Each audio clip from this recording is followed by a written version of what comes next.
நஹ்மதுஹு வனஸ்தாயினுஹு. அந்த நேர்வழியிலிருந்து ஒரு மனிதனை வழிகேட்டில் தள்ளக்கூடிய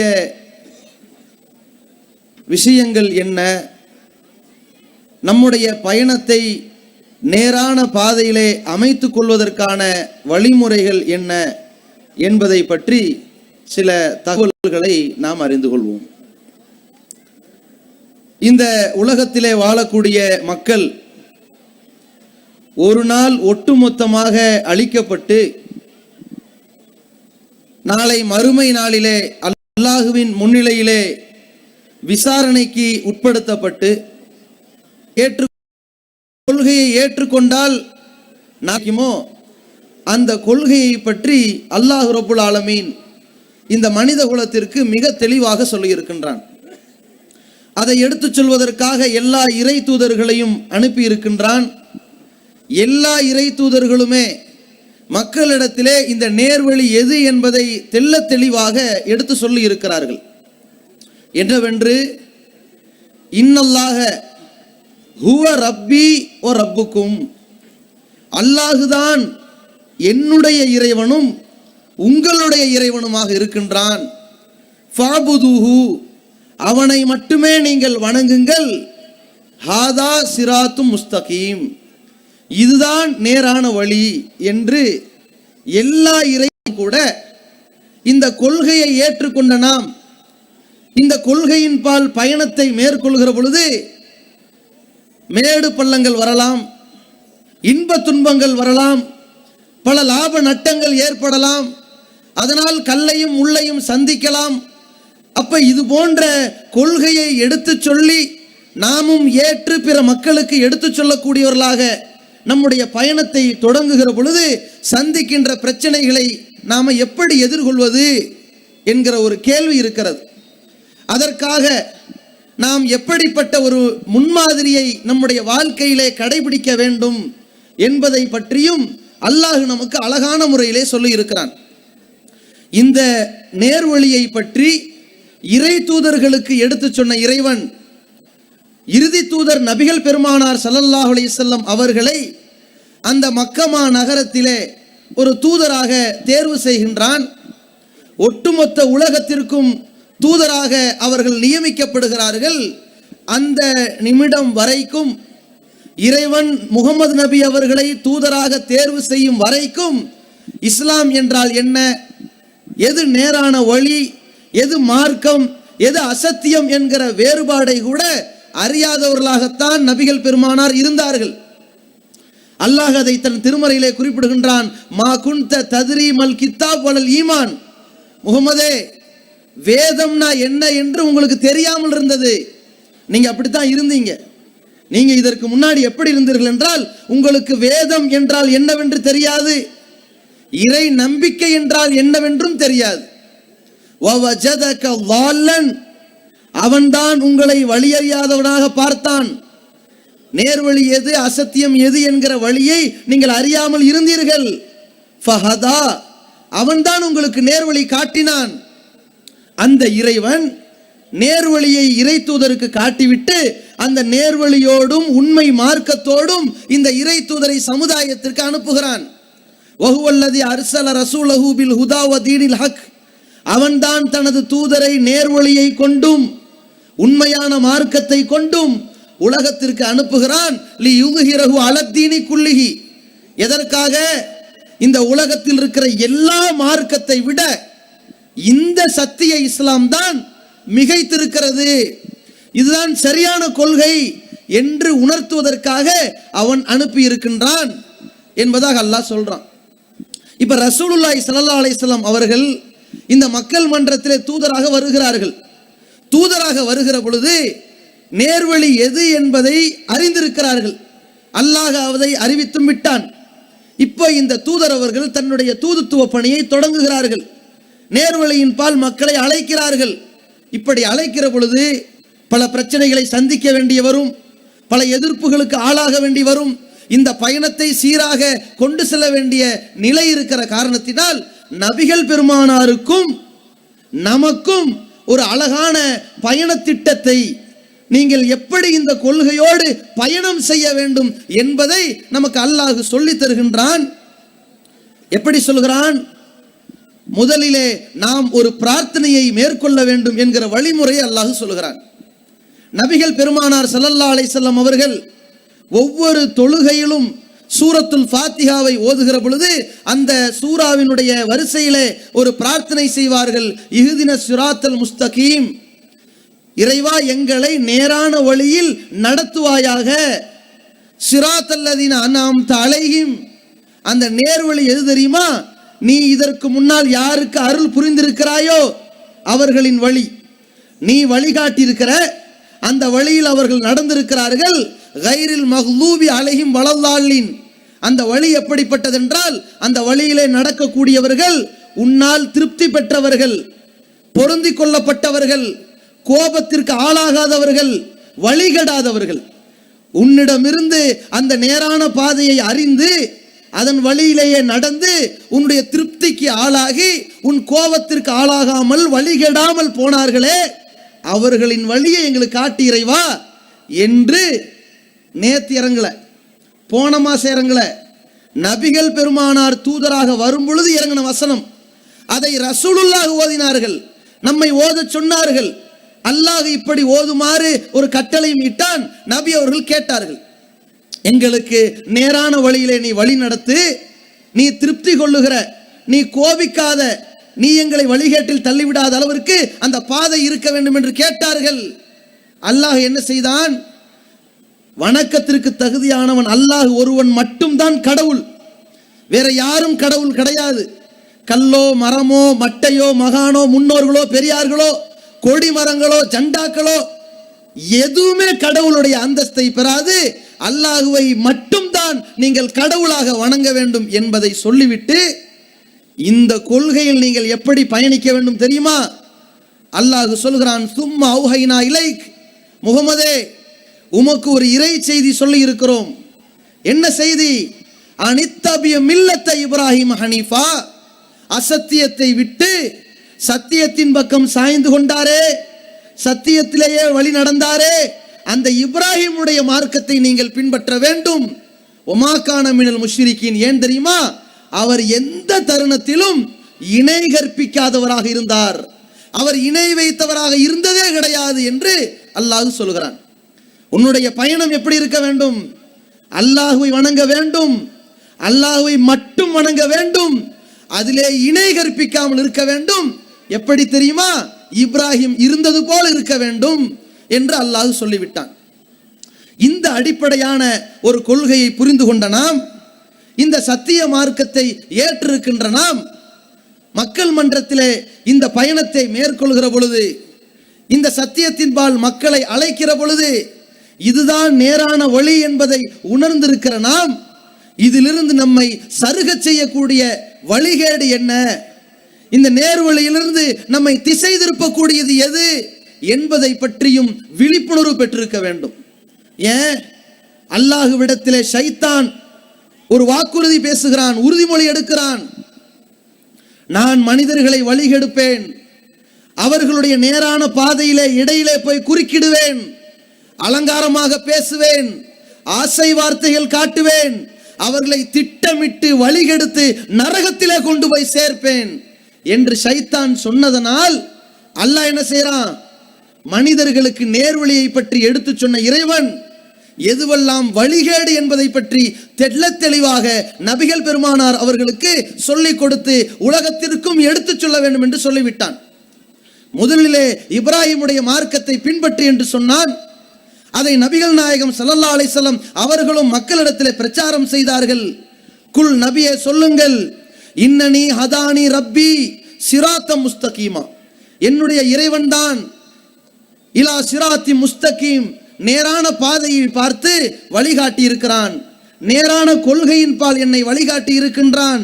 தீனன் கையிமன் மில்லத்த இப்ராஹிம் ஹனீஃபா, ஒரு வலிமையான, ஒரு நிலையான, ஒரு தெளிவான இப்ராஹிமுடைய மார்க்கத்தை, அசத்தியத்திற்கு போகாமல் சத்தியத்திலேயே சாய்ந்து இணை வைக்காதவராக வாழ்ந்தாரே, அந்த இப்ராஹிமுடைய மார்க்கத்தை எனக்கு இறைவன் வழிகாட்டி இருக்கிறான் என்று நபியே நீங்கள் சொல்லுங்கள் என்று அல்லாஹ் சொல்லி அனுப்பிட்டான்.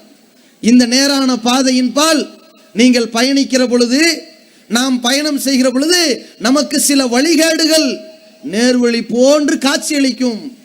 ஷைத்தான் எப்படி வருவான்?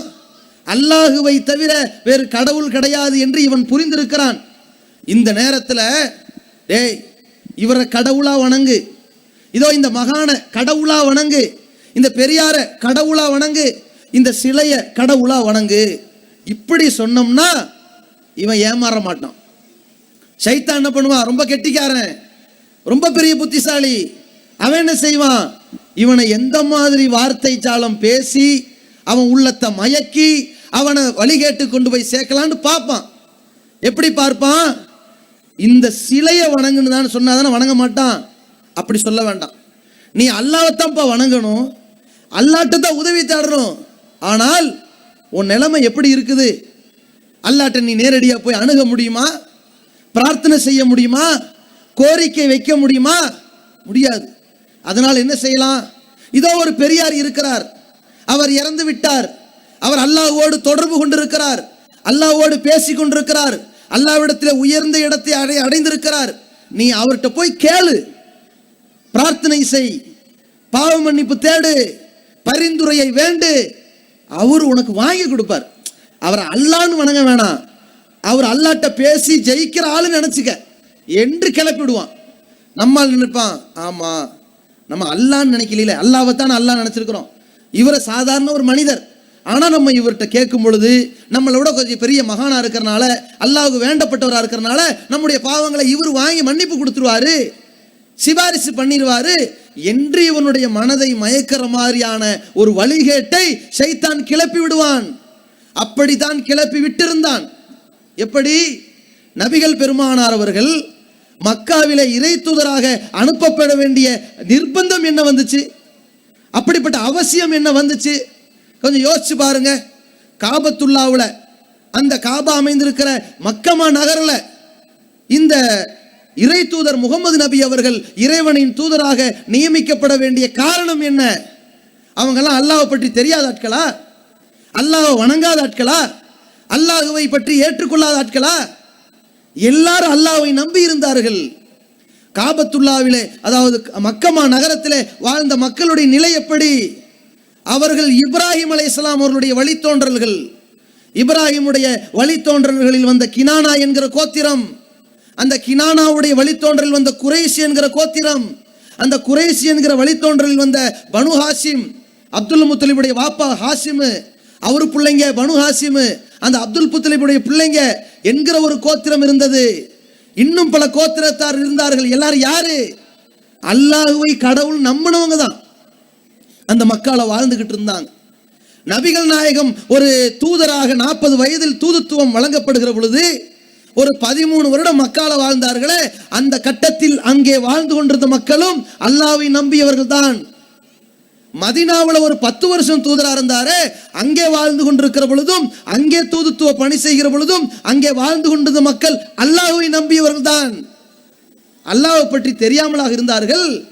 சிலர் இருந்திருக்கலாம் இறை நிராகரிப்பாளர்களாக, நெருப்பு வணங்கிகளாக இருந்திருக்கலாம். ஆனால் அல்லாஹ்வை நம்பியவர்களாகத்தான் மக்காவாசிகளும் இருந்தார்கள், மதீனாவாசிகளும் இருந்தார்கள்.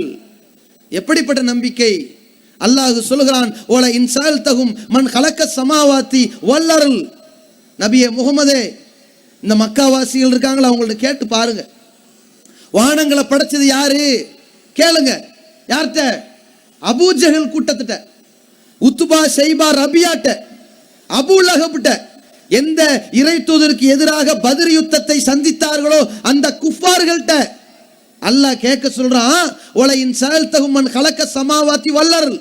வானங்களையும் பூமியையும் படைச்சது யாரு? ஒ சஹர ஷம்ஸ வல் கமர், சூரியனையும் சந்திரனையும் தன் கட்டுப்பாட்டில் வைத்திருப்பவன் யார் கேளுங்க. அவர்கள் சொல்வார்கள், லயகூலுன்ன, கண்டிப்பாக அவர்கள் சொல்வார்கள் அல்லாஹ், அல்லாஹ்னு தான் சொல்வார்கள். வானங்களை படைத்தது அல்லாஹ்தான் என்று நம்பித்தான் மக்காவாசிகள் இருந்தார்கள். பூமியை படைத்தது, சூரியன் சந்திரனை தனது கட்டுப்பாட்டில் நிர்வகிப்பது அல்லாஹ்தான் என்று நம்பினார்கள். ஒலையின் சால்தகும் மன் நஸ்ஸல மினஸ் ஸமாஇ மாஅன், வானத்திலிருந்து மலையை இறக்கி வைப்பவன் யார்? செத்து போன பூமியை உயிர்ப்பிக்கிறவன் யார்? கேட்டு பாருங்க. சொல்வார்கள், அல்லாஹுதான் இவ்வாறு செய்தான் என்று மக்காவாசிகள் பதில் சொன்னார்கள். இதையெல்லாம் தாண்டி இந்த மக்காவாசிகள் எப்படிப்பட்ட நம்பிக்கையில் இருந்ததாக அல்லாஹ் குறிப்பிடுகிறான் என்றால், இவர்கள் கப்பலிலே கடலில் பயணம் செய்கிற பொழுது மழை அளவிற்கு அலை அடிக்கிறது, உயிர் போகிற நிலை வருகிறது. அப்பொழுது அல்லாஹ்விடத்திலே பிரார்த்தனை செய்வார்களாம். அவர்களுடைய உள்ளமெல்லாம் ஒருமித்து அல்லாஹ்விடத்தில் தான் கேட்குமாம். மன தூய்மையோடு கேட்பார்களாம். தஅவுல்லாஹ முஹ்லிஸீன லஹுத்தீன், அல்லாஹ்வை அவ்வளவு பியூரா கேட்பார்கள். இன் அஞ்சைத்தனா, இறைவா நீ மட்டும் எங்களை காப்பாத்திட்டேன்னு வையி, உனக்கு நாங்கள் நன்றி செலுத்தக்கூடியவர்களாக இருப்போம்னு கதறுவார்கள். அல்லாஹ்விடத்தில் தான் அவர்கள் பிரார்த்தனை செய்தார்கள் என்று அல்லாஹ் சொல்கிறான். அந்த காபத்துல்லாவிலே இந்த மக்கத்து காபிர்கள் தவாப் செய்தார்கள் அல்லாஹ்வுக்காக. சஃபா மருவாவுக்கு இடையிலே போனார்கள் அல்லாஹ்வுக்காக. ஹஜ் என்ற கிரியை நிறைவேற்றினார்கள் அல்லாஹ்வுக்காக. இப்படியெல்லாம் இருக்கிற பொழுது அங்கே எதற்கு தூதர் வர வேண்டும்? அப்படி வர வேண்டிய நிர்பந்தம் என்ன? பத்ர் யுத்தம் என்ற வரலாற்றிலே பேசப்படுகிற பிரசித்தி பெற்ற ஒரு யுத்தம், அல்லாஹ்வுடைய தூதர் முகமது நபி அவர்கள் சந்தித்திருக்கிற வரலாற்று யுத்தங்களில் மிக பிரம்மாண்டமான யுத்தம். அதோடு சத்தியத்திற்கும் அசத்தியத்திற்கும் ஒரு முடிவு கட்டுகிற ஒரு யுத்தம். அந்த மாதிரியான யுத்தத்தை சந்திப்பதற்கு முன்னதாக நபி அவர்கள் யாரிடத்திலே பிரார்த்தனை செய்தார்கள்? அல்லாஹ்விடத்தில் தான் செய்தார்கள். இறைவா இந்த கூட்டத்தை காப்பாத்தி விடு, உன்னை விட்டா காப்பாத்த ஆள் இல்ல, இந்த கூட்டத்தை விட்டா உன்னை வணங்க ஆள் இல்லாத நிலை இருக்கிறது என்றெல்லாம் ஒரு நிலை இருந்த பொழுது அல்லாஹ்வுடைய தூதர்கள் அல்லாஹ்விடத்திலே கேட்டார்கள் இந்த கோரிக்கை. எதிரணியில் இருந்த அந்த காஃபிர்களுடைய தலைவனாக இருந்த அபூ ஜஹல் யார்கிட்ட கேட்டான்? அவனும் அல்லாஹ்ட்ட தான் கேட்டான். இறைவா இந்த முகமது எங்கள்கிட்ட வந்தாரு, பிரச்சனையை உண்டாக்கிட்டாரு, பிரிவினை ஏற்படுத்திட்டாரு, உனக்கு யாரு பிடிக்குமோ அவர்களுக்கு வெற்றியை கொடு என்று கேட்டவன் அபூ ஜஹல். அபூ ஜஹலும் அல்லாஹ்ட்ட தான் துவா கேட்டான். அல்லாஹ்வை தான் நம்பி இருந்தார்கள், அல்லாஹ்வை வணங்கினார்கள், அல்லாஹ்வை வழிபட்டார்கள், அல்லாஹ்விடத்தில் பிரார்த்தனை செய்தார்கள், அல்லாஹ்வுக்காக ஹஜ் செய்தார்கள். இது மக்காவாசிகள். ஆனால் இவர்களை பார்த்து இஸ்லாம், இவர்களை பார்த்து திருக்குரான், முஸ்லிம் என்று தானே சொல்லணும். நம்ம ஆட்கள் அப்படித்தானே லா இலாஹ இல்லல்லாஹ் சொல்லிட்டு அல்லாஹ்வை மட்டும் வணங்கக்கூடியவர்களாக இருந்தால் அது வேற. அல்லாஹ்வையும் நாங்கள் வணங்குகிறோம் என்று சொல்லக்கூடியவர்கள், அவர்களை முஸ்லீம் நம்ம சொல்றது மாதிரி திருக்குரான் அவர்களை முஸ்லீம் தானே சொல்லி இருக்கணும். திருக்குரான் அவர்களுக்கு வைத்த பெயர் என்ன? அல்லாஹ் அவர்களுக்கு இட்ட பெயர் என்ன? காஃபிர்கள் என்று சொன்னான். குல், நபியை போய் கூப்பிடுங்க, யா ஐயுஹல் காஃபிரூன், காஃபிர்களே என்று கூப்பிடுங்கள் என்று சொன்னானே. ஏன்? என்ன வித்தியாசம்? அல்லாஹ்வை தனங்க வணங்கினாங்க, ஏன் அவர்கள் காஃபிரானார்கள்? எதற்காக இங்கே ஒரு தூதர் வர வேண்டும்? அப்ப நேர்வழியில் அவர்கள் இல்லையா? இல்லை என்று அல்லாஹ் சொல்கிறான். எதனால்? அதற்கான காரணத்தை சொல்கின்றான். ஓ யாபுதுன மின் தூனில்லாஹி மாலா யதுர்ருஹும் வலா யன்ஃபஉஹும், தங்களுக்கு எந்த நன்மையும் எந்த தீமையும் செய்ய முடியாதவர்களை போய் வணங்குகிறார்கள், வழிபடுகிறார்கள். ஏனப்பா இப்படி செய்கிறீர்கள் என்று கேட்டால் ஃபயகூலுன, அவர்கள் சொல்கிறார்கள், ஹா உலாயி ஷுஃபாஉனா இந்தல்லாஹ், இவர்கள்லாம் எங்களை அல்லாஹ்ட்ட சிபாரிசு பண்ணக்கூடியவங்க, எங்களால் பேச முடியாது, வாதாட முடியாது, அந்த நீதிபதி அல்லாஹ்விடத்தில் வக்கீல்களாக இருந்து வாதாடக்கூடியவர்கள் என்று சிபாரிசுக்கு எடுத்துக்கொண்டார்கள். எனவே அவர்கள் காஃபிர்கள் என்று அல்லாஹ் சொன்னானே. இந்த ஒரு வித்தியாசத்திற்குத்தான், இந்த வித்தியாசத்தை உணர்த்துவதற்குத்தான், இந்த வழிகேட்டிலிருந்து நேர்வழியை பிரித்தெடுப்பதற்குத்தான் நபிகள் பெருமானாரை அல்லாஹ் அனுப்பினான். எப்படி? மக்கத்து காஃபிர்கள் அல்லாஹ்வை வணங்கினார்கள், இறைநேசர்கள் என்று அவர்கள் யாரை கற்பனை செய்தார்களோ அவர்களிடத்திலும் பிரார்த்தனை செய்தார்கள், பாவ மன்னிப்பு தேடினார்கள், பாதுகாவல் வேண்டினார்கள். அந்த நேரத்திலே இறை தூதர் நபிகள் நாயகம் நேர்வழியை தெளிவுபடுத்துகிறார்கள். அல்லாஹ் கடவுள் என்பதை நீங்களும் தெரிஞ்சிருக்கிறீங்க, நானும் தெரிஞ்சிருக்கிறேன். ஆனால் என்ன வித்தியாசம்? அல்லாஹ் மட்டும்தான் கடவுள், அவனுக்கு எந்த நிகர் கிடையாது, அவனுக்கு எந்த இணை துணை கிடையாது. அல்லாஹ்வை தவிர வணக்கத்திற்கும் வழிபாட்டிற்கும் வேண்டுதலிற்கும் மன்னிப்பு கேட்பதற்கும் தகுதியானவன் எவனும் கிடையாது. அதுதான் ஏகத்துவம். ஏகத்துவம் என்றால் என்ன? அல்லாஹ்வை தவிர கடவுள் இல்லை, இதான் ஏகத்துவம். இது மட்டுமல்ல, அல்லாஹ்வுக்கு இருக்கிற ஆற்றல் வேற எவனுக்கும் இல்ல. அதான் ஏகத்துவம். அல்லாஹ்வுக்கு செய்யக்கூடிய வணக்க வழிபாடுகள் வேற யாருக்கும் செய்ய மாட்டேன் என்பதுதான் ஏகத்துவம். அது இருக்குதா? இந்த நேர்வழி நம்முடைய முஸ்லிம் மக்களிடத்தில் இருக்கிறதா? அல்லாஹ்வை வணங்குகிறார்கள், தொழுகிறார்கள், நோன்பு வைக்கிறார்கள், ஜக்காத்து கொடுக்கிறார்கள், ஹஜ் செய்கிறார்கள், தர்கா வழிபாட்டில் ஈடுபடுகிறார்கள். இறந்து போனவர்களை அவர்கள் உயிரோடு என்றென்றும் நீடித்து வாழ்ந்து கொண்டிருக்கிறார்கள் என்று நம்புவதே அல்லாஹ்வுக்கு செய்கிற துரோகம். அல்லாஹ் மட்டும்தான் உயிரோடு இருப்பவன். ஆனால் இறந்து போனவரை உயிரோடு இருக்கிறார்கள் என்று நிரந்தரமாக நித்திய ஜீவனாக வாழ்ந்து கொண்டிருக்கிறார்கள் என்று நினைப்பது ஒரு இணை வைப்பு.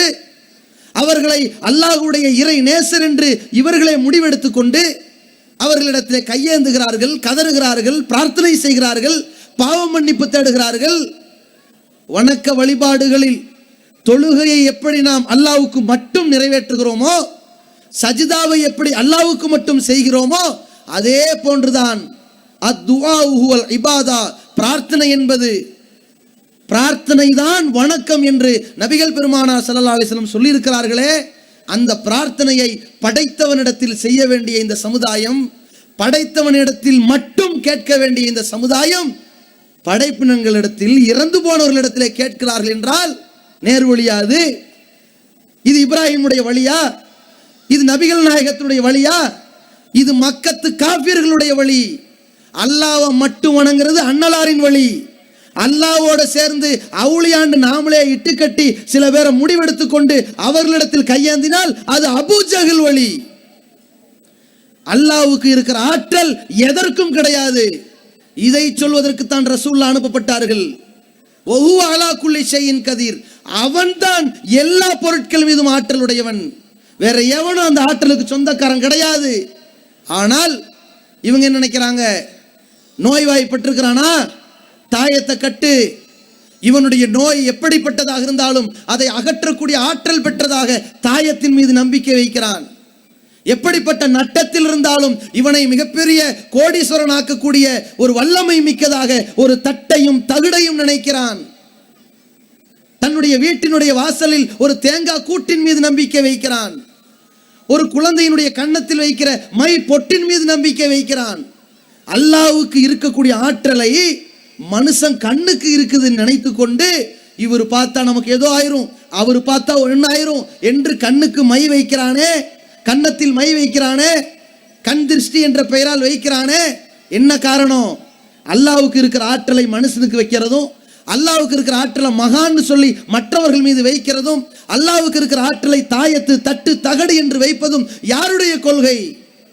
நபிகள் பெருமானார் ஸல்லல்லாஹு அலைஹி வஸல்லம் அவர்களிடத்திலே இஸ்லாத்தை ஏற்பதற்காக 10 பேர் வந்தார்கள். நேர்வழியை பற்றி அறிந்து கொள்ள நேர்வழியில் பயணம் செய்ய வந்தார்கள். 9 பேருடைய உத்தரவாதத்தை ஏற்றுக்கொண்டார்கள் ரசூலுல்லாஹ். ஒருவரிடத்திலே பைஅத் பெறவில்லை. ஏன்?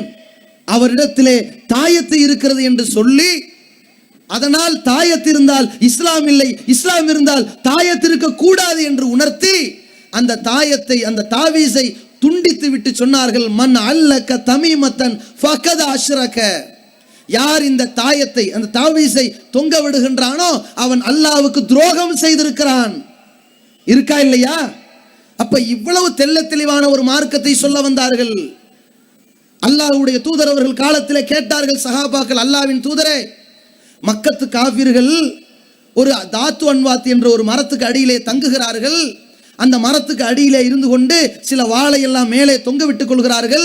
அங்கே சற்று ஓய்வெடுத்து சென்றால் அவர்களுக்கு நல்லது நடக்கும் என்று நினைக்கிறார்கள். இஜஅல்லனா தாத் அன்வாத்தின் கமாலகும் தாத்து அன்வாத். அவங்களுக்கு ஒரு தாத்து அன்வாத் மரம் இருக்குல்ல, புண்ணியம் தருகிற மரம் இருக்குல்ல, அது மாதிரி எங்களுக்கு ஒரு மரம் இருந்தா என்ன? நம்ம சமுதாயத்தை சொல்றதா இருந்தா ஜண்டா இருந்தா என்ன, ஒரு சவுக்கு இருந்தா என்ன, அப்படிதானே வரும். ஒண்ணுன்னா கொடி மரம், ஆலமரம், ஆலமரம்னு அதே மாதிரி இருக்குதுல, காப்பி பண்ண மாதிரி ஆயிடக்கூடாது. அதனால ஜண்டா உருதுல வச்சாச்சு. பச்சை கலரு, அங்க காவி கலர், ஒரு கலரை மாத்திக்கிடுவோம். பச்சை கலரு, அதுல புண்ணியம் இருக்குது. வீட்டு மேல வச்சா காத்து கருப்பு வராது, பேய் பிசாசு வராது. அதுவே ஃப்ராடு. அது எப்படி வரும்? எல்லாம் நிழலோடு சண்டை, எல்லாம் கற்பனையான சிந்தனைகள், எல்லாம் வழிகேட்டை நோக்கிய பயணங்கள். அப்ப இது மாதிரியான நம்பிக்கை இருக்கிற மாதிரி இவர்கள் என்ன பார்க்கறாங்க, மக்காவிலே அந்த காஃபிர்களுடைய செயல்பாட்டை பார்த்துவிட்டு ரசூலுல்லாஹ்விடத்தில் சஹாபாக்கள் கேட்டார்கள். ரசூலுல்லாஹி ஸல்லல்லாஹு அலைஹி வஸல்லம் அவர்கள் என்ன பதில் சொன்னார்கள்? மக்களே, நீங்கள் கேட்ட கேள்வி எப்படி இருக்கு தெரியுமா? மூசா நபி இடத்தில் இஸ்ரவேலர்கள் கேட்டார்கள். எப்படி கேட்டார்கள்? அந்த மக்களுக்கெல்லாம் பல தெய்வங்கள் இருப்பது போல எங்களுக்கும் பல தெய்வங்களை உண்டாக்கி கொடு மூசான்னு கேட்டது போல நீங்கள் பல தெய்வ நம்பிக்கையை கேட்கிறீர்களா? அல்லாஹ்வுக்கு இருக்கக்கூடிய அந்த அருளை தருகிற ஆற்றல் எவனுக்கும் கிடையாது என்பதை அந்த மக்களிடத்திலே உணர்த்தினார்களே, அதுதான் நேர்வழி. கொடிமரம் என்ற பெயரால் ஒரு கொடிமரத்தை வைத்து அடையாளத்துக்கு வைக்கிறான், ஒரு கொடி கம்பத்தை வைக்கிறான். அப்படி வைங்க, ஒரு கொடி கம்பம் இருக்குது, ஒரு அடையாளம், ஒரு நிகழ்ச்சி நடக்கிறது, அடையாளம், அப்புறம் கழட்டி எறிஞ்சிட்டு போயிட்டே இருக்கிறான். அடையாளத்துக்கு வைப்பது தப்பல்ல, அருள் என்று வைக்கிறான். இது இறை நம்பிக்கையின் பாதுகாப்பு என்று வைக்கிறான். இதுதான் இறைவனிடமிருந்து நமக்கு பெற்றுத்தருகிற அருள் பாலிக்கின்ற ஒரு கவசம் என்று நினைக்கிறான். இது இணை வைப்பா இல்லையா? இது அபூஜகளுடைய வழியா இல்லையா? இதை இந்த சமுதாயம் நினைத்ததா? அப்ப இந்த அளவிற்கு தெள்ள தெளிவாக மக்கள் மத்தியிலே எப்படியெல்லாம் இணை வைப்பு கொள்கை இருந்ததோ அத்தனை வாசலையும் அடைப்பதற்குத்தான் அல்லாஹ் இந்த தூதரை தேர்வு செய்து அர்சல ரசூலஹு பில் ஹுதா வ தீனில் ஹக், உண்மையான மார்க்கம் என்னன்னு அந்த மக்களுக்கு சொல்லு, நேர்வழினா என்னன்னு சொல்லு. அவன் அல்லாஹ் வணங்குறான், அது நேர்வழியில் அல்லாஹ் மட்டும் வணங்கணும், அதான் நேர்வழி, போய் சொல்லு. அல்லாஹ்வோடு சேர்ந்து கல்லையும் கபரையும் மரத்தையும் மட்டையும் வணங்குறான், அது ஷிர்க்குன்னு போய் சொல்லு. ரசூலுல்லாஹ் பார்த்தாங்க, மக்காவில் வாழ்ந்தாங்க. அவங்களுடைய சுபாவம் என்னடான்னு கேட்டா, இறந்து போன ஒரு மனிதரை நல்லடியார் என்று நினைத்து அவர்களை வழிபடக்கூடிய, இன்றைக்கு நம்ம சமுதாயத்தில் அப்துல் கார் ஜீலானி என்றும் ஏர்வாடி இப்ராஹிம் ஷா என்றும் ஷாகுல் அமீது என்றும் நம்பிக்கை கொண்டிருக்கிற இணை வைப்பு காரியத்தை செய்பவர்களை போல அன்றைக்கு அபூ ஜஹல் சமுதாயம் செய்தது. அவர்களிடத்திலே 13 ஆண்டுகள் அந்த சத்தியத்தை எடுத்து உடைத்தார்கள் ரசூலுல்லாஹ். பிறகு மதீனாவுக்கு வந்தார்கள். அங்கே வாழக்கூடிய யூதர்கள் யார்? அங்கே நசாராக்கள் யார்? அவங்களுக்கு அல்லாஹ்வை பற்றி தெரியாதா? அவர்களும் அல்லாஹ்வை தான் வணங்கினாங்க, அல்லாஹ்விடத்திலே தான் பிரார்த்தனை செய்தார்கள், அல்லாஹ்விடத்திலே அல்லாஹ்வுக்காக நோன்பு வைத்தார்கள், அல்லாஹ்வுக்காக இன்ன பிற நற்காரியங்கள் புரிந்தார்கள். மக்காவில் உள்ள காபாத்துல்லாவை பார்த்து தொழுதான்னா, நபி ஆதம் அலைஹிஸ்ஸலாம் அவர்கள் கட்டிய காபாவை பார்த்து மக்காவில் உள்ளவன் தொழுதான்னா, மதீனாவில் உள்ள அந்த யூதர்களும் அந்த நசாராக்களும் அதே ஆதம் நபி கட்டிய அக்ஸா என்ற பள்ளிவாசல் பைத்துல் முகத்தஸை பார்த்து தொழுதுகிட்டு இருந்தான். அவனும் அல்லாஹ்வை நம்புனான். ஆனால் அந்த இடத்திலே அந்த இறை தூதருடைய பிரச்சாரத்தினுடைய நிர்பந்தம் என்ன? அங்கே இந்த இறை தூதர் பிரச்சாரம் செய்ய வேண்டிய அவசியம் என்ன? அங்கே என்னன்னு பார்த்தா இறை தூதர்களை இறைவனின் மகனாக்கிட்டான். நம்ம மக்கள் இருக்கிறாங்க இல்லையா, அல்லாஹுவை வணங்க வேண்டும், நபிகளாரை பின்பற்ற வேண்டும், இது இஸ்லாம். நம்ம மக்கள் என்ன பண்ணிட்டாங்க, அல்லாஹுவையும் வணங்க வேண்டும் நபிகளாரையும் வணங்க வேண்டும் என்று போயிட்டாங்க. எப்படி போயிருச்சு? தரீகா என்ற பெயரால் யா அல்லாஹ் என்று அழைத்தவர்கள் யா முஹம்மது என்று அழைக்க தொடங்கி விட்டார்கள். இருவரும் கடவுள். சில கட்டங்களில் சுபஹான மௌலித் என்று ஆரம்பித்து ரபியுல் அவ்வல் மாதம் வந்தால் பிற மதத்தை காப்பியடித்து நபிகளாருக்கு பிறந்தநாள் விழா என்று ஒன்றை கொண்டாடி நாங்கள் நபிகளாரை நேசிக்கிறோம் என்று சொல்லி அல்லாஹ்வுடைய தூதரின் கொள்கைகளை, செயல்பாடுகளை, திட்டங்களை, அவர்களுடைய வழிகாட்டுதல்களை குப்பையிலே தூக்கி போடக்கூடிய வகையிலே, அல்லாஹுவை இழிவுபடுத்தக்கூடிய வகையிலே, அல்லாஹுவை மட்டம் தட்டி பெருமானாரை அல்லாஹுவை விட ஒருபடி மேலே கொண்டு செல்கிற வேலையை செய்கிறார்கள். மௌலிது ஓதி யா நபி சலாம் அலைக்கும் யா ரசூல் சலாம் அலைக்கும் என்று ஓதி அந்த கஃபாருல் ஹத்தாயா வதுனூபில் மூபிகாத், முகமதே நீங்கள் எப்படிப்பட்ட ஆள் தெரியுமா? நீங்கள் தான் எல்லா பாவங்களையும் மன்னிப்பவர்கள். பெரிய பெரிய பாவங்கள் அல்லாஹ்வுக்கு இணை வைத்தால் அது அல்லாஹ் மன்னிக்க மாட்டான், முகமதே நீங்க நினைச்சா மன்னிப்பீர்கள். எப்படி? பெற்றோர்களுக்கு நோவினை செய்யறது பெரும்பாவம், அதை அல்லாஹ் தஆலா தண்டிப்பான், ஆனா முகமதே நீங்க நினைச்சா மன்னிச்சிருவீங்க என்று வட்டி வாங்கி சாப்பிடுகிற காரியம் பெரும்பாவம், அல்லாஹ் மன்னிக்க மாட்டான். வட்டி தொழில் செய்யறவனுக்கு நிரந்தர நரகம்னு விதிப்பான், முகமதே நீங்க நினைச்சா மன்னிப்பீர்கள். அல்லாஹ் விட மேல நபிகள் நாயகத்தை கொண்டு போய் வைத்து அவமதிக்கிறார்களே, இந்த நம்பிக்கை அந்த யூத நசாராக்கள்கிட்ட இருந்துச்சு. மக்காவாசி என்னடான்னு கேட்டா எல்லா நல்ல மனிதர்கள் அவன் கற்பனை பண்ணவனையெல்லாம் அல்லாஹ்வுக்கு சமமாக்கிட்டான். மதீனாவாசிகள் என்னடான்னு கேட்டா இறை தூதர்களை எல்லாம் அல்லாஹ்வுடைய பிள்ளையாக்கிட்டான்.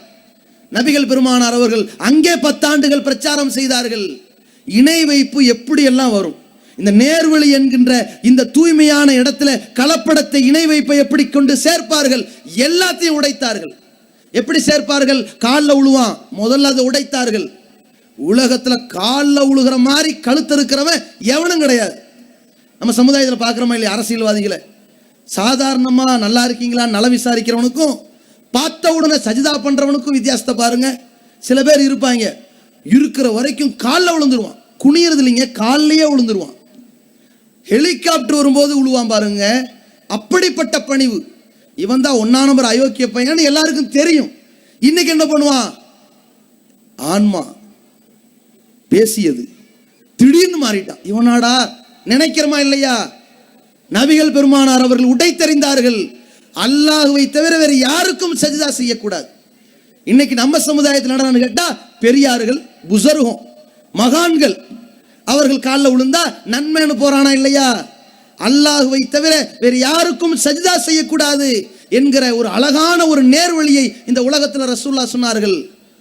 இறை நேசர்களில், அல்லாஹ்விடத்தில் சிலாகித்து சொல்லப்பட்டவர்களில், அகிலத்திற்கே அருட்கொடையாக வந்தவர்கள் நபிகள் பெருமானார். அந்த தூதர் தனக்கு கூட யாரும் காலில் விழக்கூடாது என்று அந்த வாசலை அடைத்து இணை வைப்பை ஒழித்தார்கள், நேர்வழியை தெளிவுபடுத்தினார்கள். நாளைக்கு எப்படி இணை வைப்பு வரும்? மறைவான ஞானம் இந்த இறை தூதருக்கு இருக்குன்னு நினைப்பான். இந்த தூதர் நினைச்சதெல்லாம் நடக்கும் நினைப்பான். அதை மக்கள்கிட்ட தெளிவுபடுத்தணும். இன்னமா ஆன பஷரும் மிஸ்லுக்கும், மக்களே நானும் உங்களை மாதிரி மனுஷன்தான், சாதாரண மனிதன் தான். யூஹா இலைய, எனக்கும் உங்களுக்கும் இடையில் ஒரே ஒரு வித்தியாசம் தான் இருக்கிறது. எனக்கு இறைவனின் அந்த செய்தி அறிவிப்பு வரும், உங்களுக்கு வராது. இதுதான் வித்தியாசம். இதைத்தான் ரசூலுல்லாஹ் சொன்னார்கள். நபியே நீ சொல், குல்லா யாலமு மன் ஃபிஸ் ஸமாவாத்தி வல் அர்லில் கைப் இல்லா ஹுவ, அல்லாஹ்வை தவிர இந்த வானங்களிலும் பூமியில் இருக்கிற யாருக்கும் மறைவான விஷயம் தெரியாது என்று போய் சொல்லு என்று ரசூலுல்லாஹ்வை அல்லாஹ் சொல்ல சொன்னானே. நபியே நீயும் சொல்லு, என்னிடம் மறைவான ஞானம் இருக்கும் என்று நான் சொல்ல மாட்டேன், நாளை நடப்பது என்ன என்று நான் சொல்ல மாட்டேன் என்று ரசூலே நீ போய் சொல்லுங்கிற அல்லாஹ். எதற்காக? ஜோசியம் என்ற பெயரால், குறி பார்த்தல் என்ற பெயரால், ஃபால் கித்தாப் என்ற பெயரால் அல்லாஹ்வுக்கு இருக்கிற ஆற்றல் இந்த மனுஷனுக்கு வந்துருச்சுன்னு ஏமாத்துவானே, அது இருக்கக்கூடாது. நேர்வழிக்கு இந்த இணை வைத்தல் வரக்கூடாது, களங்கம் வரக்கூடாது. ரசூலுல்லாஹ் அதை உடைத்தார்கள். அதே போல சில பேர் ஏமாத்துவான். நபிகள் நாயகம் என் கனவில் வந்தார்கள், அல்லாஹ் என் கனவுல வந்து சொன்னா என்று மக்களை ஏமாற்றுவார்கள். இறை தூதர் என் கனவில் வந்து சொன்னார்கள்டா கொஞ்சம் வெயிட் கூட. அப்ப ரசூலுல்லாஹி ஸல்லல்லாஹு அலைஹி வஸல்லம் என்ன செய்தார்கள்? இப்படி கூட மக்களை வழிகெடுக்கக்கூடிய வருவான். அழகா சொன்னார்கள், மன்ற ஆஃபில் பனாமி, யார் என்னை கனவில் கண்டார்களோ வக்கது யரானி ச யரானி ஃபில் யக்லதி, நினைவிலே என்னை கண்டிப்பாக பார்ப்பார்கள். இப்ப சஹாபாக்கள் காலத்திற்கு அது பொருந்தும். ரசூலுல்லாஹ்வை கனவில் கண்டுவிட்டு நினைவில் பார்த்து விடுவார்கள், முடிஞ்சு போச்சு. இன்னைக்கு ஒருத்தன் ரசூலுல்லாஹ் என் கனவுல வந்தாங்கன்னா அவன மாதிரி அயோக்கிய பையன் யாரும் இல்லை. ஏன்? இப்படி மக்களை வழிகெடுப்பார்கள். ஷைத்தான் இப்படியெல்லாம் உள்ள வருவாங்க. அல்லாஹ் மட்டும் வணங்கணுங்கிற உங்கள் பயணத்தை இப்படியெல்லாம் திசை திருப்பான். இந்த மாதிரி தானே சொல்லி ஏமாத்துறான். கடவுள்கிட்ட பேசின, கடவுள் இருக்கிற தொடர்பு என்கிட்ட இருந்துகிட்டு இருக்குது என்று ஏமாத்துவான். இப்ப எப்படி ஏமாத்துவான்? இறந்து போனவர்கிட்ட போய் பேசிட்டு வந்தேன், இறந்து போன ஆத்மா என் உள்ளத்துல சொல்லிட்டு வர சொல்லுச்சு அப்படின்னு பேசி ஏமாத்துவானே. இந்த மாதிரி நாடகங்கள் இந்த சமுதாயத்திலே மார்க்கத்தின் பெயரால் அரங்கேறிவிடக் கூடாது. கடவுள் கொள்கை அதன் மூலமாக சிதைந்து விடக்கூடாது என்பதற்காக ரசூலுல்லாஹி ஸல்லல்லாஹு அலைஹி வஸல்லம் தெளிவுபடுத்தினார்கள்.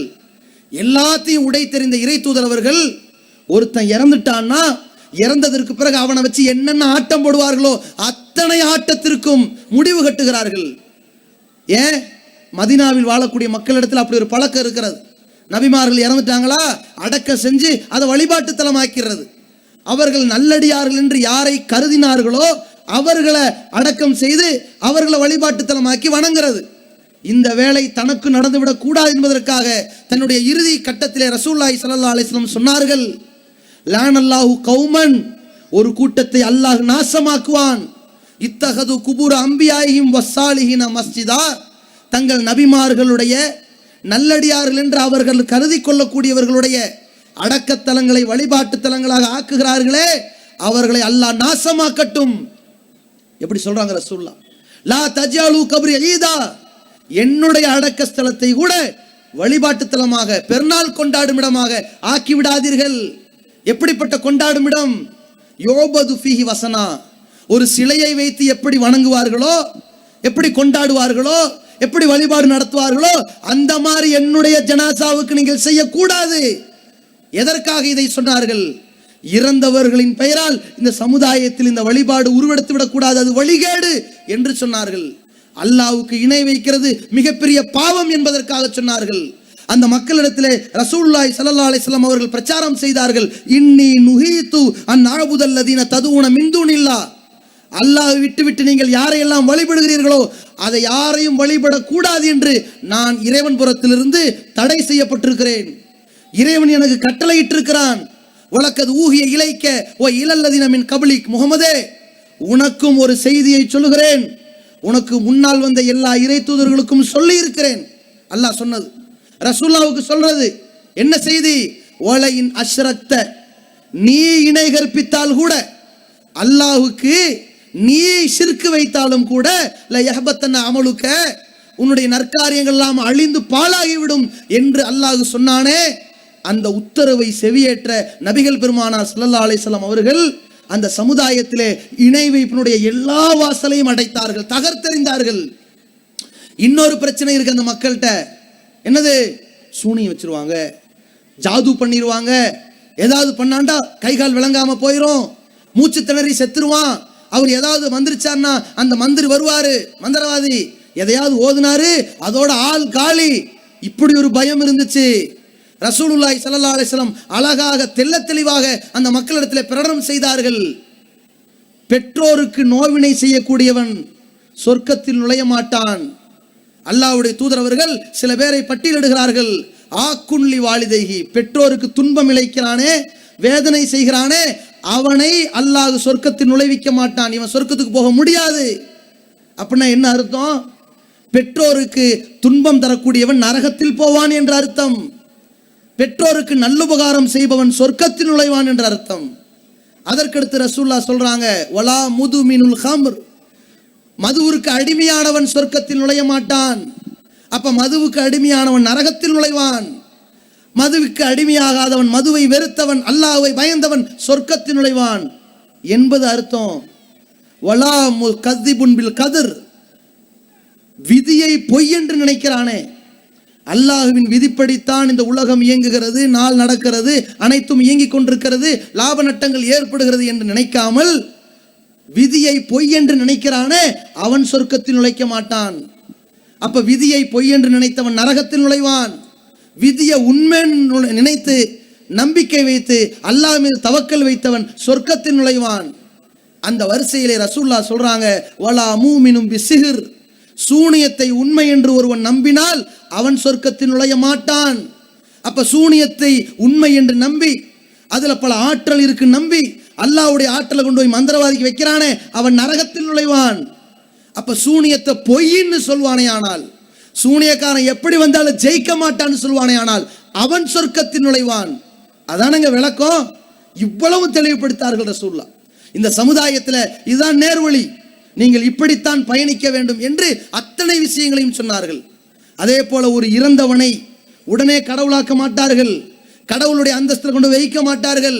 முதல்ல என்ன செய்வார்கள்? சைத்தான் எப்படி போடுவான்னா, எல்லாரும் இறந்தாங்க, சரி இவர் சாதாரண ஆளா, எப்படிப்பட்ட தொழுகையாளி, எப்படிப்பட்ட நோன்பாளி, அவரை போய் பொது கபரஸ்தானில் வைக்கலாமா, அவருக்கு தனியா வைங்கம்பாங்க.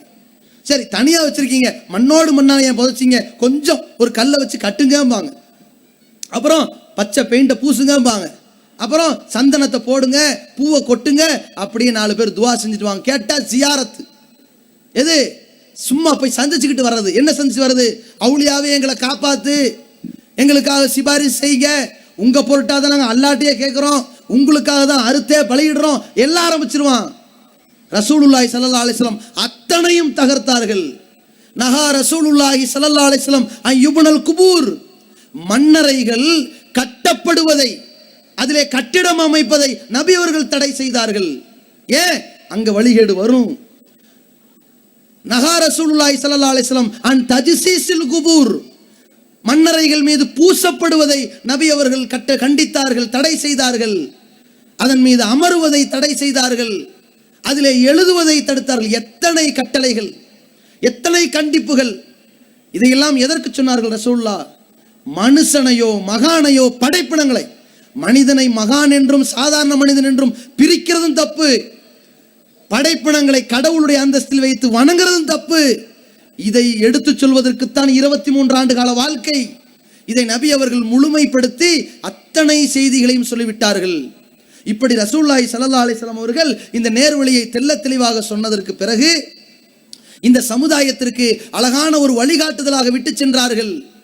இந்த வழிமுறையின்படி அல்லாஹ்வை மட்டும் வணங்கி எனக்கு கட்டுப்பட்டு நீங்கள் நடங்க, அல்லாஹ்வை வணங்குங்கள், எனக்கு கீழ்ப்படிந்து நடங்க, என்னை பின்பற்றுங்க, இதுதான் உங்களுக்கு நேரான வழி என்று நபிகள் நாயகம் ஸல்லல்லாஹு அலைஹி வஸல்லம் அவர்கள் சொன்னார்கள். இந்த நேர்வழியிலே பயணம் செய்கிற பொழுது இந்த இணை வைப்பு எங்காவது இருக்கிறதா, ஏதாவது ஜாடையில் வருகிறதா, அல்லாஹ்வை விட்டுவிட்டு வேற ஒருவரை வணங்க தூண்டுகிறதா, அது வழிகேடு.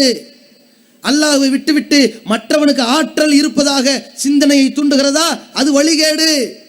அல்லாஹ்வை தவிர வேற எவனுக்கும் கடவுளுடைய அந்தஸ்து கிடையாது என்று நாம் பயணம் செய்ய வேண்டும். இல்லை என்றால் இன்னல்லாஹ லா யக்ஃபிரு அன் யுஷ்ரக பிஹி, தனக்கு இணையாக்கப்படுவதை, தன்னை இறைவனுக்கு இணையாக்கப்படுவதை அல்லாஹ் ஒருபோதும் மன்னிக்க மாட்டான். வ யக்ஃபிரு மா தூன ஸாலிக லிமன் யஷா, அதற்கு கீழ்நிலையில் உள்ள பாவங்களாக இருந்தாலும் கூட தான் நாடியவர்களை மன்னிப்பான். வ மன் யுஷ்ரிக் பில்லாஹி, யார் அல்லாஹ்வுக்கு இணை கற்பித்து விடுகிறாரோ, அல்லாஹ்வோடு மற்றவர்களை கற்பனை செய்கிறார்களோ, ஃபக்கது லல்ல லலாலம் பஈதா, அவன் வெகு தூரமான வழிகேட்டில் விழுந்து விட்டான். எவ்வளவு தெளிவான ஒரு விஷயத்தை அல்லாஹ் சொல்கிறான். இந்த சமுதாயத்திற்கு எப்படிப்பட்ட ஒரு பாடத்தை புகட்டுகிறான்.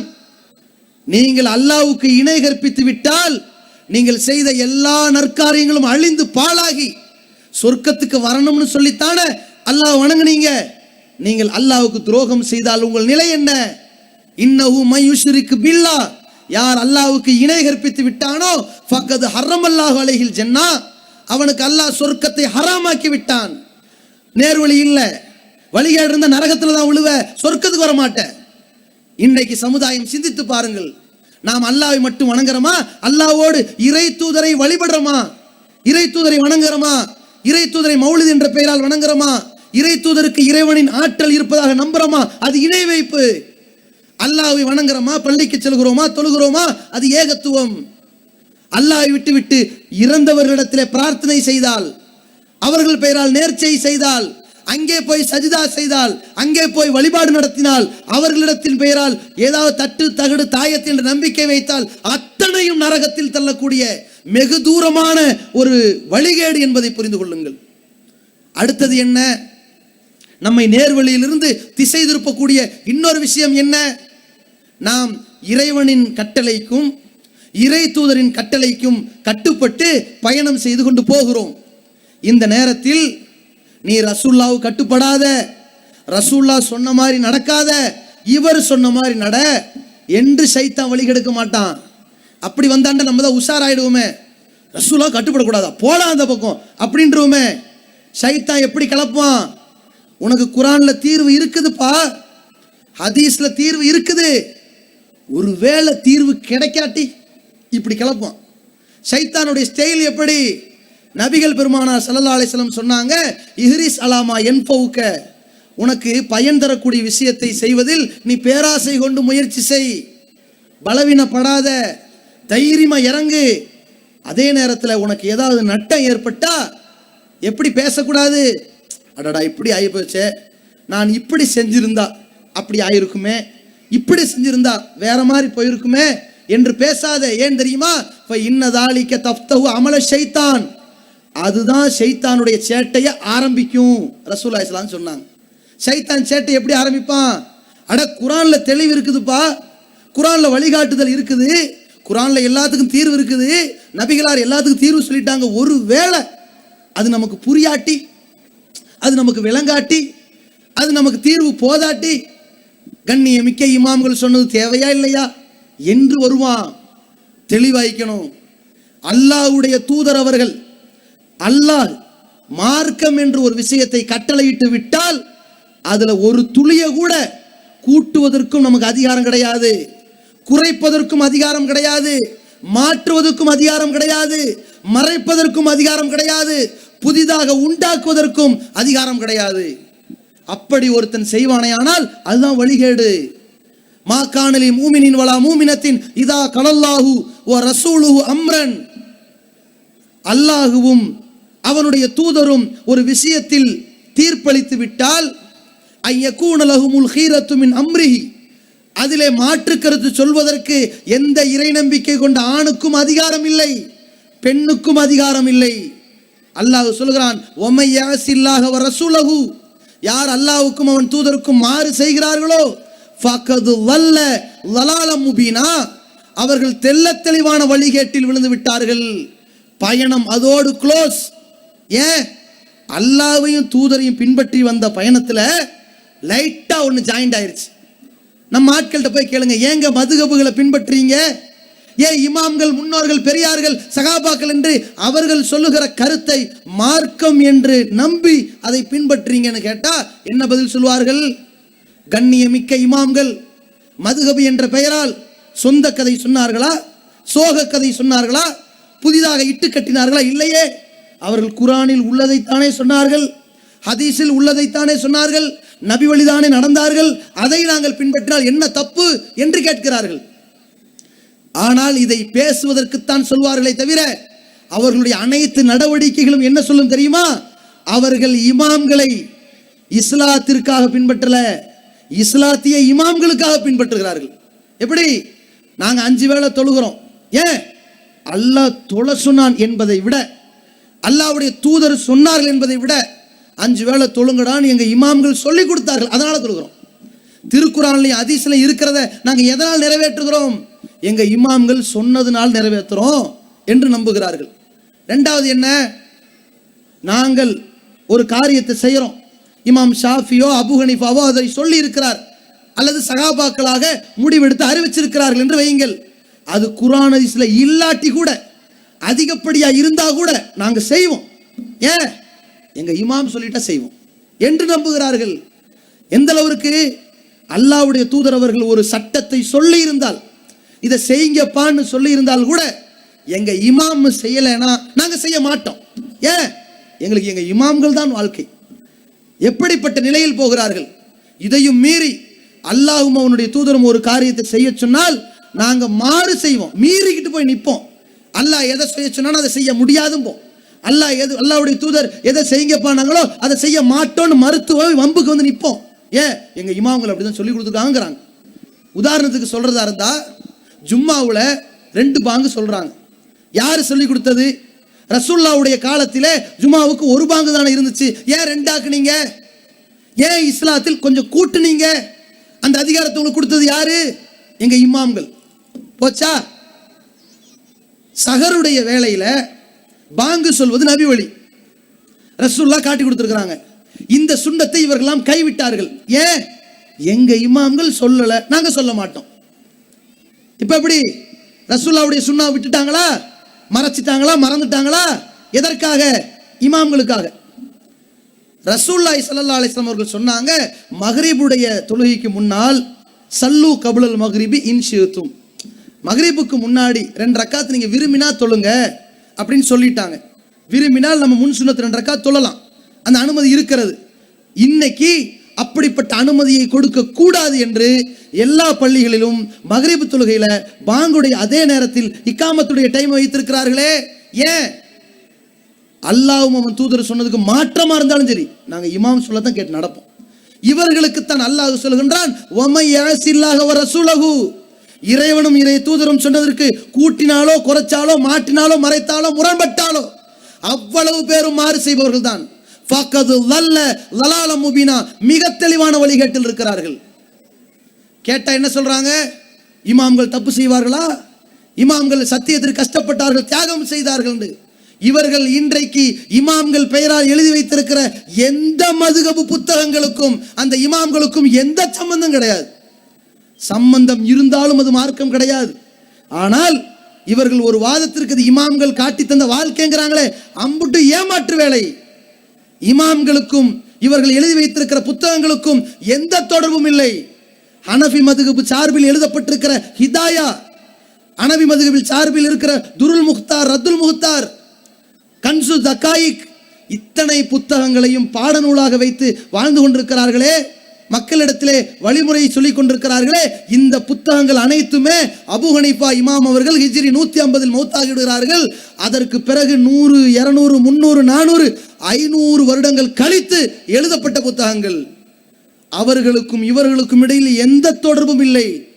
இதை சொன்னோம்னு வைங்க, நீங்க மட்டும் புகாரியை பின்பற்றீங்க, அது மட்டும் ரசூலுல்லாஹ் உயிரோடு இருக்கும்போது எழுதின ஹதீஸான்னு கேட்பார்கள். நாங்கள் தெளிவாக சொல்கிறோம், நாங்கள் புகாரியை பின்பற்றவில்லை, புகாரி அறிவிக்கிற செய்தியை பின்பற்றுகிறோம். அது நபிகளாரோடு இணைந்திருப்பதால் பின்பற்றுகிறோம். புகாரி அவர்கள் ரசூலுல்லாஹ் சொன்னார்கள் என்று சொல்லிட்டு போகல. புகாரி அவர்கள் ஒரு அறிவிப்பை சொல்வார்களே ஆனால் அந்த அறிவிப்பாளர் தொடரை எடுத்து பார்ப்போம்.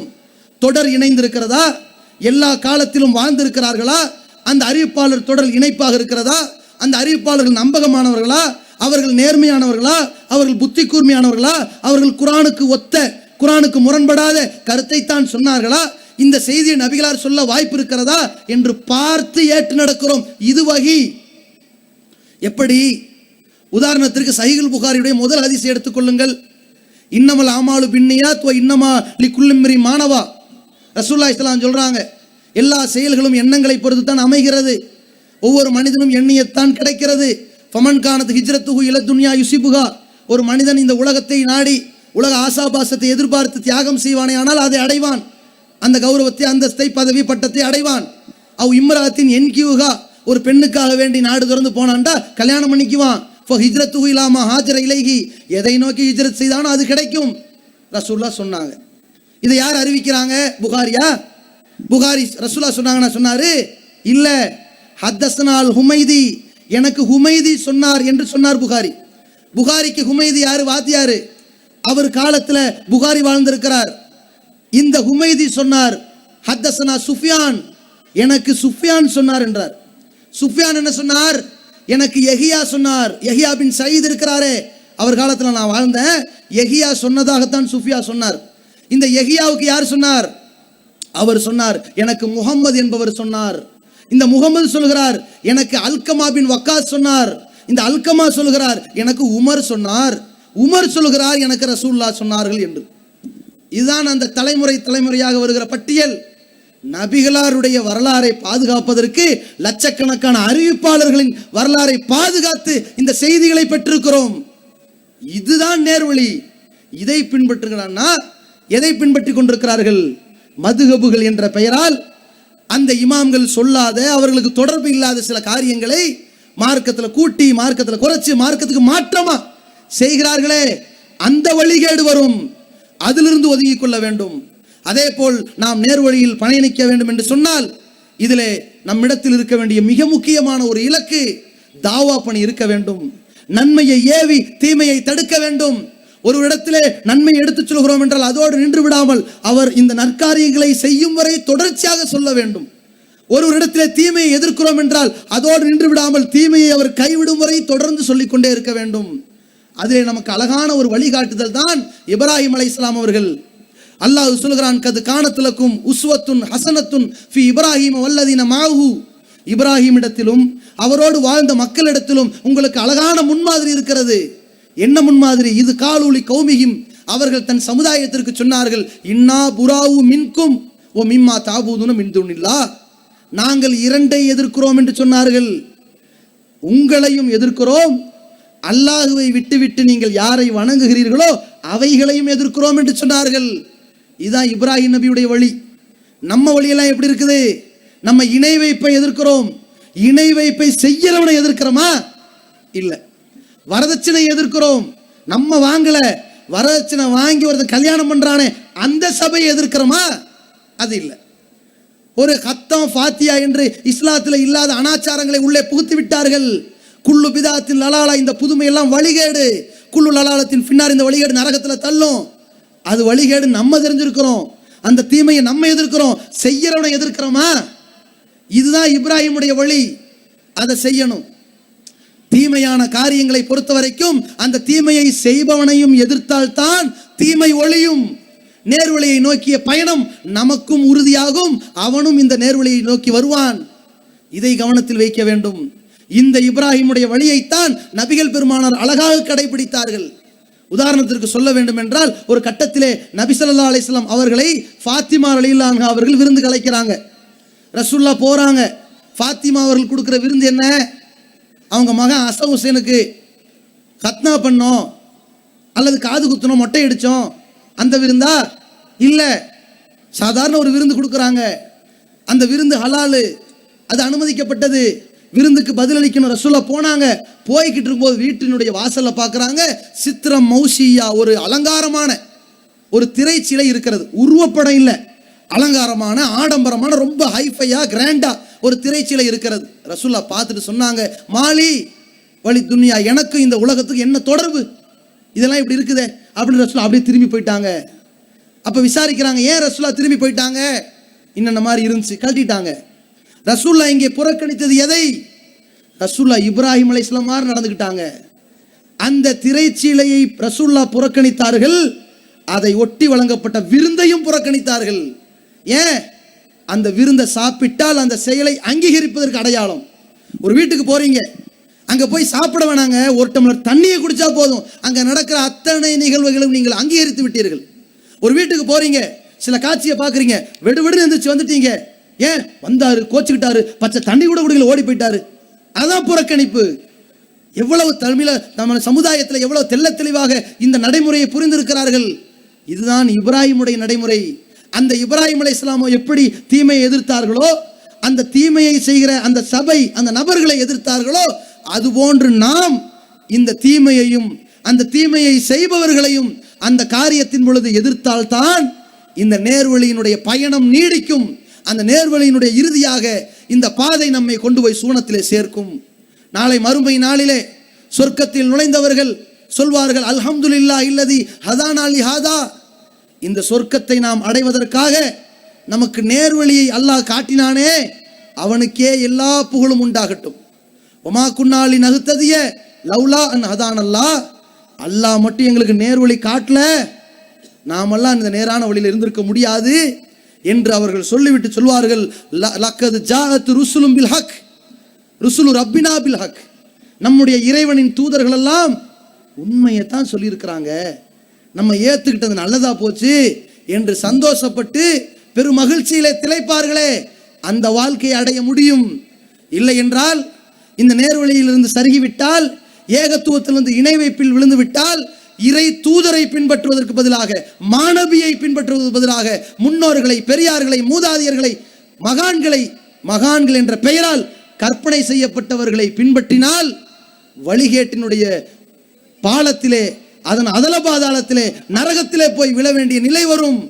அந்த நரகத்திலே விழுந்து, யா லைத்தனி, என்னுடைய கை சேதமே, நாசமா போச்சே, கேவலமாயிருச்சே, இழந்துட்டோமே, மிகப்பெரிய இழப்புக்கு உள்ளாயிட்டோமே, கது இத்தகது மஹர் ரசூலி சபி ஹலீலா, இந்த தூதரை நான் உற்ற தோழராக எடுத்திருக்க கூடாதா, இந்த தூதர் சொன்ன வழியிலே நான் நடந்திருக்க கூடாதா என்று கவலைப்படுவானே, அப்படிப்பட்ட அவலம் நமக்கு வராமல் இருக்க வேண்டும் என்றால் நாம் முஹம்மது ரசூலுல்லாஹ் என்று வாயளவில் சொல்லிவிடாமல் நம்முடைய வாழ்க்கை அளவில் நடைமுறைப்படுத்தக்கூடியவர்களாக, லா இலாஹ இல்லல்லாஹ் என்பதை கலிமா அளவிலே, வாயளவிலே சொல்லிவிடாமல் நம்முடைய வாழ்க்கையிலே, நம்முடைய செயல்பாடுகளிலே, நம்முடைய வணக்க வழிபாடுகளில் அந்த ஏகத்துவத்தை பின்பற்றியவர்களாகவும், பின்பற்றுவதற்கு தகுதியானவர்கள் நபிகள் பெருமானாருக்கு பிறகு வேறு யாரும் இல்லை என்கிற அந்த தூதுத்துவத்தை பின்பற்றக்கூடிய நன்மக்களாக எல்லாம் வல்ல அல்லாஹ் ரப்பல் ஆலமீன் நம் அனைவரையும் ஆக்கியருள்வானாக. வாஹிர் தவானா அல்ஹம்துலில்லாஹி ரப்பில் ஆலமீன். அஸ்ஸலாமு அலைக்கும் வரஹ்மத்துல்லாஹி.